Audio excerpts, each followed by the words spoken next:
it. This is your morning talk show with host Influenza, bringing you the morning tea. Good morning, Inza. Good morning, Influ. On this day, April 27th, Avengers Endgame has broken all box office records. Wow, that's a great movie. I know. So today, we bring you breaking news from Medical Center in Nacogdoches, Texas. There has been a growing number of patients admitted due to the influenza virus. According to early and real-time detection of seasonal influenza onset, the early detection of the flu is essential to preventing an epidemic such as that of the Spanish flu. We're going to go over to reporter Swine, reporting live at Nacogdoches Medical Center, to give an update on the current status of the influenza patients there. Thanks, Influ. It's a nice day here in front of Nacogdoches Medical Center, but the prospects are bleak for the now 537 growing influenza patients admitted in a hospital designed to hold only 400 patients. According to Social Science and Medicine by Anna Marie Jutel and Elizabeth Bannister, influenza symptoms include coughing, muscle aches, fever, fatigue, and headaches. Now on their own, these symptoms may not prove to be deleterious, but when combined, as the influenza virus does, they can be fatal. In fact, the death count from this year's flu strain alone has skyrocketed to over 4,000 in just Nacogdoches. This macabre situation is ubiquitous across America. Dr. Catherine Pauls and Dr. Cantasabaro in Influenza described the influenza virus as an acute respiratory disease that has the ability to cause both seasonal epidemics or global pandemics. Certain individuals have a higher risk of mortality, including the elderly, children under 5, pregnant women, the immunocompromised, or those with pre-existing chronic medical conditions.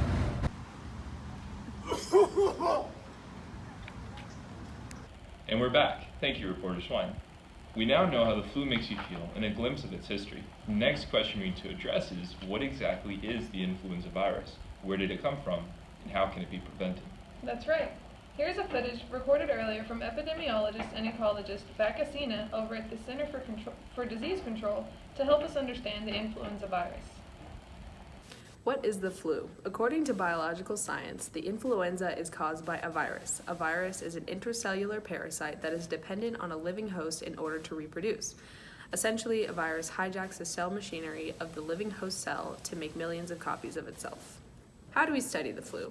Ecology and evolution are both used to study the influenza virus. The Evolution of Seasonal Influenza Viruses by Velislava Petrova and Colin Russell explains that the flu is constantly evolving through genetic recombination, which occurs when two or more viruses attack the same host cell and exchange RNA coding, creating a newly combined influenza virus strain. This constant change is the reason why we need a new vaccine annually. Vaccines, as well as primary exposure, act as selection pressures of the influenza virus and can cause certain strains to go extinct. Studying phylogenies of the influenza virus allows scientists to understand a new viral strains, compare relatives of similar strains, and even predict future strains. There are different species of the influenza virus that all lead back to a common ancestor species. According to Dr. Catherine Pauls and Dr. Cantasabaro in Influenza, the influenza virus evolves through point mutations that cause antigenetic drift, which increases genetic variation. In the evolution of seasonal influenza viruses, the influenza virus is described as a gradual process of evolution. Bottlenecks in host-to-host transmission is a factor that prevents rapid evolution. While millions of variable copies are created after replication in the host, a large percentage of the packaged virus droplets will not survive host-to-host transmission, which causes a bottleneck. How does ecology play a role in understanding the influenza virus? Humans and living organisms that act as hosts for the virus increase the spread of the virus. In the article, The Ecology and Adaptive Evolution of Influenza A, Interspecies Transmission, aquatic birds such as ducks, geese, and seagulls are known to act as natural reservoirs for the type A virus. The virus uses the natural host to replicate and mutate without killing the reservoir host, and eventually spills over into humans, causing a disease. Author Velislava Petrova and Colin Russell noted that temperature seasonality is also correlated to peaks in the flu season. Influenza virus transmission is dependent on air humidity, air pressure, and the average rainfall of an area. Different biomes have different patterns of influenza virus seasons and define different means of transmission and even evolution. Studying the evolution of the flu allows scientists to constantly develop vaccines and antiviral drugs to combat this dangerous pathogen so that pandemics such as the Spanish flu of 1918 can be prevented. Evolution and ecology are crucial to study and to predict population growth of potential flu viruses in order to respond to outbreaks. All of this information sounds quite bleak. We have been coexisting with viruses since the beginning of time, so it's really understanding how to not only prevent the lethal effects of the influenza, but also evolve alongside with it.